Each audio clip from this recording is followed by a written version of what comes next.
tanda seorang punya akhlak yang baik, merendah diri ketika ia berada di posisi yang tinggi. Tak ada orang yang posisinya lebih tinggi daripada Rasulullah. Itu pun beliau sangat bertawadhu. Di rumahnya beliau menyapu. Tak bolehkah Siti Fatimah itu kasih bersih rumahnya? Tak bolehkah orang kalau Nabi bagi tahu rumah aku kotor, berebut semua orang nak datang untuk bersihkan rumah Nabi SAW. Tapi beliau sendiri menyapu. Ada sampah di rumahnya, beliau sendiri yang pungut. Kalau kainnya koyak, beliau sendiri yang jahit. Kalau seliparnya pun juga koyak, beliau juga yang menjahitnya. Kalau istrinya banyak kerja, dibantu untuk meringankan kerja orang rumahnya. Siapa ini?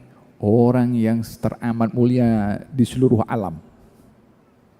Sallallahu alaihi wa ala alihi wasallam.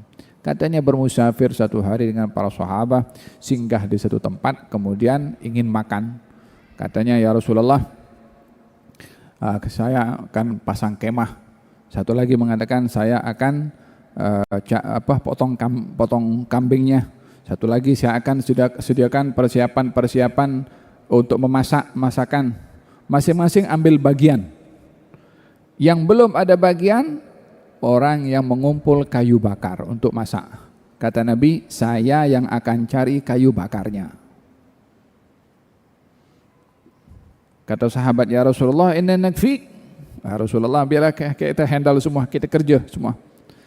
Kata Nabi, inni la uridu an atamayyaza ankum. Saya tak mau asing dan lain daripada kamu. Kamu kerja, aku kerja juga. Walihada ketika bangun masjid, beliau bangun masjid juga. Orang angkat batu, beliau angkat batu juga. Orang buat galian parit dalam peperangan Khandaq, beliau gali juga. Orang buka baju waktu itu kan karena panas, beliau pun juga sama. Sampai orang letak batu pada perutnya karena lapar, beliau letak batu juga karena lapar. Tawadhu walaupun dalam ketinggian yang amat luar biasa pada kedudukan Rasulullah sallallahu alaihi wa ala alihi wasallam.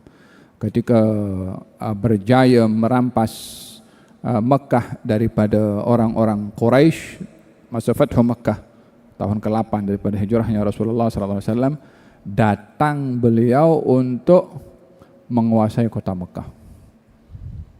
Kota umat Islam, kotanya Nabi Ibrahim, kota suci, kotanya Allah Subhanahu wa taala. Satu kebanggaan yang besar. Sampai direkod oleh Allah peristiwa itu dalam Al-Qur'anul Karim, hari yang besar. Pada hari itu Nabi ketika masuk kota Mekah, naik onta, kepalanya tunduk ke bawah. Di atas ontanya, kata sahabat, sampai saja dahinya itu hampir kena dengan bulatan onta tuh. Yang tahu gitu, kalau naik onta di tengah-tengah itu kan ada bulatannya, itu kan apa namanya, bongkolan itu. Tunduknya kepala hampir kena. Bukan tunduk macam ni je, tapi ke bawah sekali. Tanda hormat pada Allah. Tawadhu ketika berjaya. Merendah ketika sukses. Bukan tunjuk dada macam tu. Sambil membaca inna fatahna laka fathan mubina. Bila anda berjaya, tawadhu'lah bahwasanya kejayaan ini dia yang bagi. Bila sukses, tunjuklah kehebatan hanya kepada yang maha mensukseskan segala-galanya. Saya tak ada apa. Walaupun saya sukses dengan otak, yang kasih otak adalah Allah, yang kasih ilmu adalah Allah, yang kasih kemahiran adalah Allah. Bila dipuji oleh orang karena kejayaan kita, kembalikan pujian itu untukmu ya Allah. Kita kena ada komunikasi dengan Allah Subhanahu wa taala. Jangan pula tak disebut tak tahu hargai orang. Tunggu dulu. Apa pasal tak cium tangan saya? Kenapa mesti marah tak dicium tangan? Faham dong? Bila disanjung orang, kembalikan sanjungan itu kepada Allah. Faham dong? Apa tandanya orang itu ikhlas? Kalau disanjung dia tak teruja, kalau dihina tak rasa terhina. Tapi kalau disanjung, disebut nama, oh, astagfirullahaladzim, tak perlulah sebut nama saya lah. Tapi ketika dihina, tak hormat kepada saya, sama saja.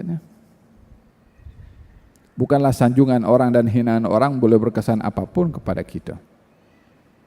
Kalau orang marah kepada kita, maki-maki kepada kita, dan kita marah, something wrong.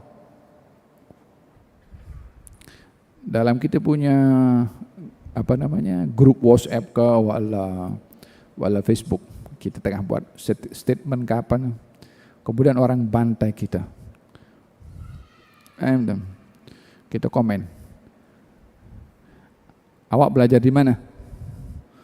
Tahu siapa saya? Profesor tahu. Bila dah merendahkan orang lain, bila Anda direndahkan dan tergores perasaan dan marah dan maki kepada orang yang merendahkan, Anda ada unsur sombong.